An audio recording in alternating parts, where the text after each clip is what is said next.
Hi my dears, welcome back to our channel. ఈరోజు అయితే గోంగూరతో ఒక స్పెషల్ ఐటమ్ అండి. గోంగూర పప్పు ఎప్పుడు చేసుకునేదే కదా, అలా కాకుండా గోంగూరతో పులుసు చేసుకోవడం అండి. చాలా బాగుంటుంది ఇది.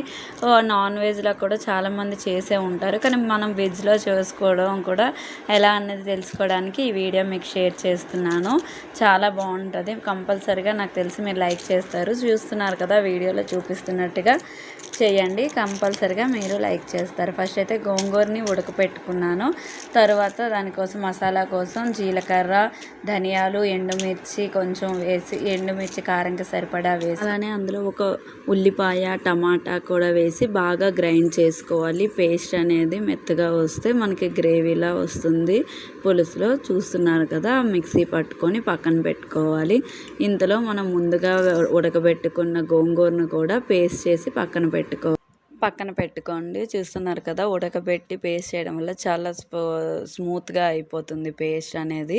ఇలా వచ్చినప్పుడే మనకి పులుసు కూడా చాలా నీట్గా వస్తుంది. చూసినట్టుగా చేయండి. అండ్ నెక్స్ట్ ఇప్పుడు తాలింపు కోసం వెల్లుల్లి, ఉల్లిపాయలు, ఈ ఉల్లిపాయలు చిన్నవి తీసుకొని ఉల్లిపాయ మొత్తం వేస్తే చాలా బాగుంటాయండి పులుసులో.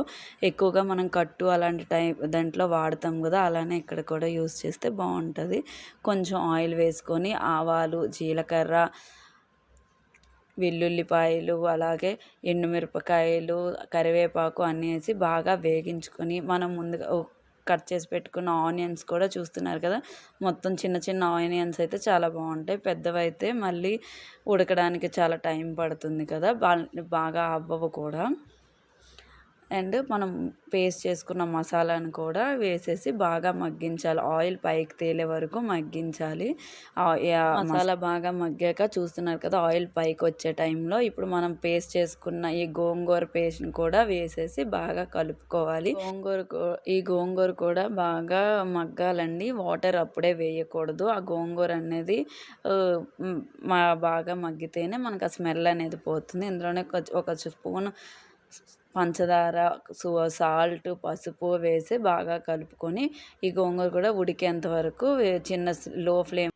గోంగూర బాగా ఉడికాక అందులో మనకు సరిపడా వాటర్ వేసుకొని బాగా మరగనివ్వాలి. వాటర్ పులుసు అనేది బాగా మరుగెట్టినప్పుడు వీడియోలో చూపిస్తున్నారు కదా, మెయిన్ ఇంగ్రీడియంట్ వరి నూకండి, బియ్యం నూక అంటారు కదా, అది ఒక గరిటెడు వేసుకొని బాగా కలుపుకొని మళ్ళీ ఒక 10 నిమిషాలు బాగా మగ్గించుకుంటే చాలా బాగుంటుందండి.